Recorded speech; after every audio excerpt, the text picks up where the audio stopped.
नमस्कार शिक्षक साथियों, मैं चंदन सिंह आज आपको लेकर आया हूँ उच्च प्राथमिक स्तर के लिए विद्यालय की कार्य योजना। विद्यालय की शैक्षिक गुणवत्ता, खेल का मैदान, लाइब्रेरी, विद्यालय का सौंदर्यीकरण, कक्षा का रखरखाव आदि हम किस प्रकार देखें, उसके लिए एक छोटा सा मेरा प्रयास। उम्मीद करता हूँ आप सभी को पसंद आएगा। आज का इम्पोर्टेंट टॉपिक शैक्षिक गुणवत्ता एवं विद्यालय के सौंदर्यीकरण पर ही बात करेंगे, जो हमें 1 वर्ष के लिए प्लान करना है। प्रत्येक विद्यालय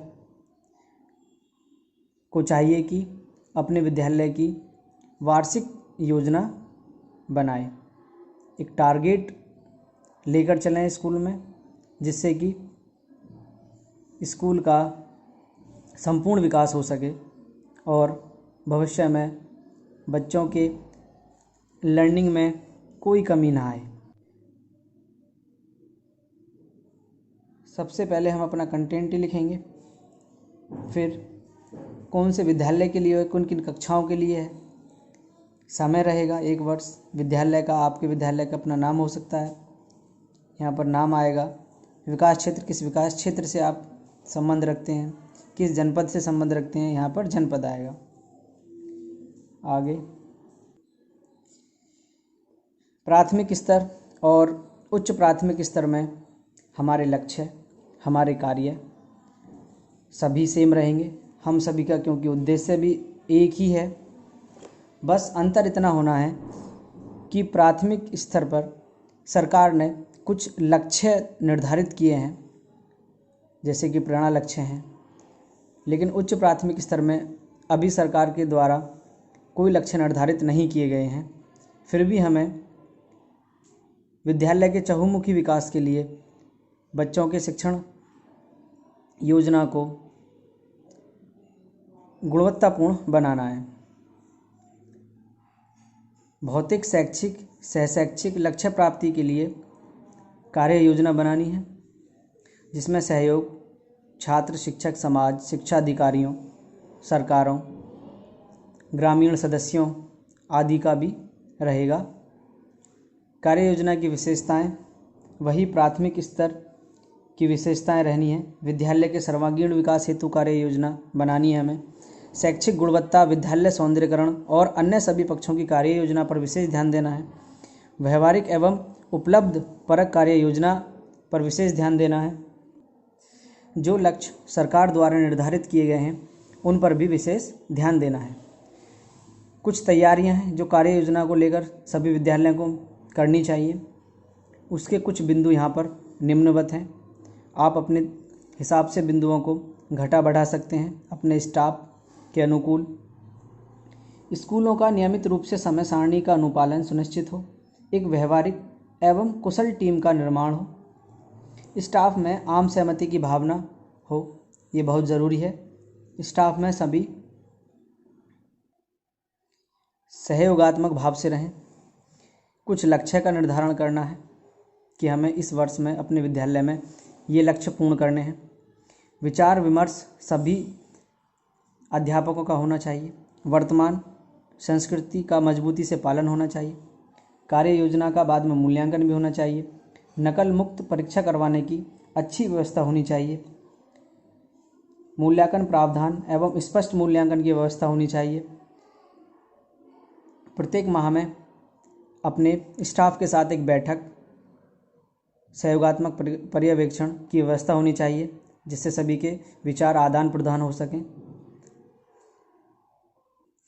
मैंने पीछे कुछ कार्य योजना के क्षेत्र बताए थे, जिसमें शैक्षिक क्षेत्र बहुत ही इम्पोर्टेंट पार्ट है विद्यालय का, जिसमें प्रत्येक अध्यापक को शिक्षक डायरी, दैनंदिनी, विषय समिति, आदर्श पाठ योजना, आदर्श शिक्षण योजना, जिसका विशेष ध्यान देना है आपको, क्योंकि अब आने वाले भविष्य में शिक्षक योजना के द्वारा ही पढ़ाई हो पाएगी। यह सरकार का 100% प्रयास रहेगा कि आप एक शिक्षण योजना के माध्यम से बच्चों का शिक्षण कार्य कराएं। अपने स्टाफ के हिसाब से आपको पाठ्यक्रम विभाजन भी करना है, कक्षा कार्य सुधार भी करने हैं, कुछ गृह कार्य सुधार भी करना है, उपचारात्मक एवं निदानात्मक इस पर विशेष बल देना है। जब भी आपका शैक्षिक गुणवत्ता का लक्ष्य हासिल हो सकेगा। नामांकन वृद्धि एवं ठहराव की उचित व्यवस्था होनी चाहिए। ज़्यादा से ज़्यादा बच्चे विद्यालय में अधिक से अधिक समय रुक पाएँ। सह शैक्षिक क्षेत्र, शैक्षिक क्षेत्र के बाद अब आता है सह शैक्षिक क्षेत्र, जिसमें कुछ महापुरुषों के जन्मदिवसों कार्यक्रमों का आयोजन होना है, सांस्कृतिक गतिविधियों का भी आयोजन होना है, पुस्तकालय का उपयोग एवं रखरखाव, पुस्तकालय में बच्चों के पढ़ने की उचित व्यवस्था, निःशुल्क वेशभूषा एवं पाठ्य पुस्तकों की व्यवस्था। निःशुल्क वेशभूषा के साथ साथ इसमें जूते, बैग आदि आ सकते हैं। खेल कूद के उपकरणों का निर्माण और उसके साथ साथ आपको उनका उपयोग भी बच्चों को सिखाना है। भौतिक क्षेत्र, जिसमें भवन निर्माण में जैसे कि कमरे, मैदान, बरामदा, आपकी चारदीवारी आदि सब आएंगे। खेलकूद मैदान निर्माण, वृक्षारोपण, रंगाई पुताई, शौचालय, सौंदर्यीकरण इस पर विशेष ध्यान देना है। अब कार्य योजना का मूल्यांकन। कार्य का नाम, सहयोगी का नाम, वर्तमान स्थिति एवं उपलब्ध साधनों का मूल्यांकन कार्य योजना के मूल्यांकन में आएगा। इसमें 3 पार्ट हैं, पार्ट 1, पार्ट 2 और पार्ट 3। सामान्य परिचय, ये विद्यालय का परिचय रहेगा। इसमें शैक्षिक योग्यता, विद्यालय के परिचय के साथ साथ अध्यापकों का परिचय भी रहेगा, कौन किस पद पर कार्यरत है।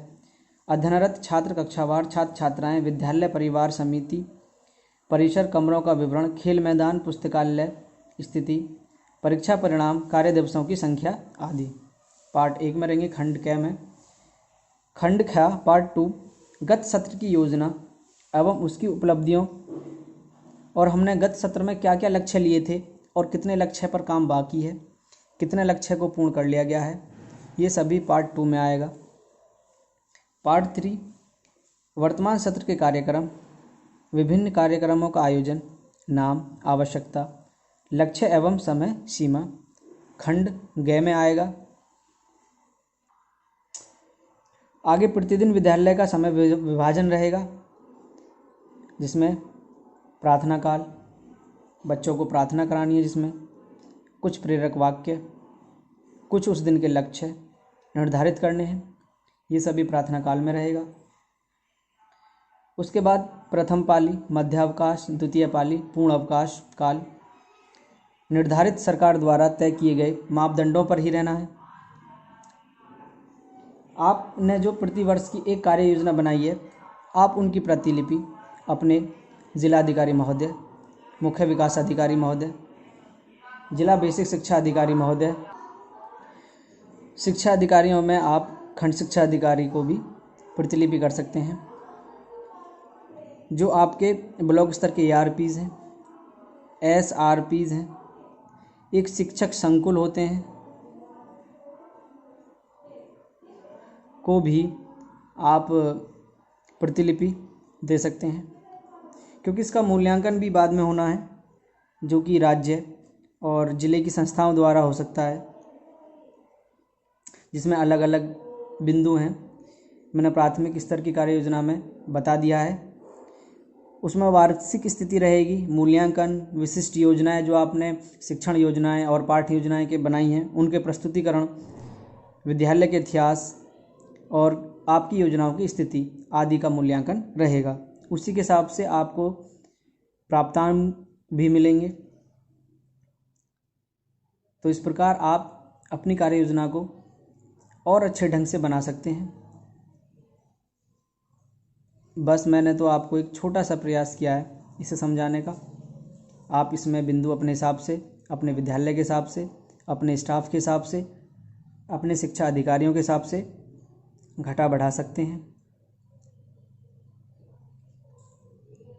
Thank you for watching.